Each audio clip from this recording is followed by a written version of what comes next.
In the United States, Scott Bessent came out and said something about what this week has in store for us and how much pressure we're going to be putting on the Islamic Republic. A lot of people are not going to find this interesting, but a lot of people want boom booms. But honestly, what he says here in this few seconds is bigger than explosions, bigger than military escalation. So listen to this.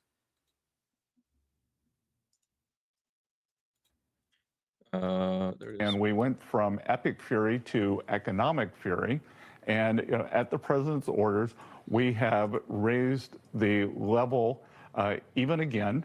And watch this space for more announcements coming next week, because we are going to apply measures like have never been seen in the history of economic isolation on a country. So that is a significant sentence.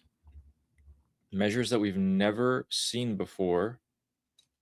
So the intensity and the methods are going to be new. What do you think, Armin? Do you think things are speeding up with that statement?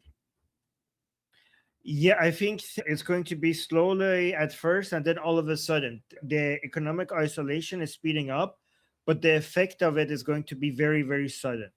Everything is breaking around the Islamic Republic. We're seeing so many signs of it, both inside Iran and outside of Iran.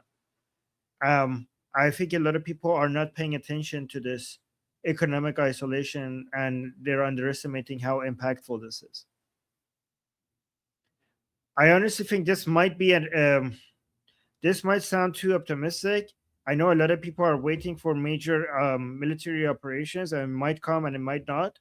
It might be the Islamic Republic might try to force an economic escalation because they can't stand this right now. But I really think that this might actually be more strategic by the Americans than people realize. And I think a lot of people don't like to hear that because they're frustrated regarding why we don't have military escalations. But a few years later, if we look back at exactly what was happening during these times, I think many people are going to realize that this was the most strategic play.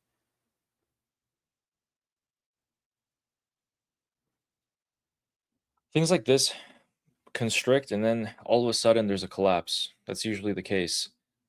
I'm really glad that Scott Bessent has not let up on the sanctions and the economic fury part. He's only adding on to it, which is the correct method to approach this with, in my opinion, if we look at it historically.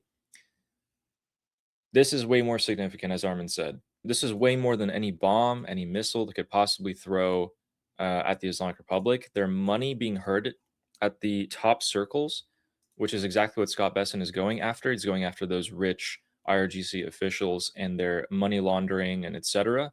We've even sanctioned banks in Hong Kong that are linked to the IRGC. He's going after absolutely everything. That's the way to do it. That is the way to do it. My name is Armin Navabi. I'm an Iranian political analyst with decades of experience fighting the Islamic regime inside and outside of Iran. Make sure you follow me for more, and also make sure you join our discussion group. I'm there almost every single day. Come talk to me there and the rest of the people there in our group calls. It's a great place to meet and talk to people who like talking about politics. The link is in the description and or in the bio. You could also get there by scanning the QR code on the screen. See you there.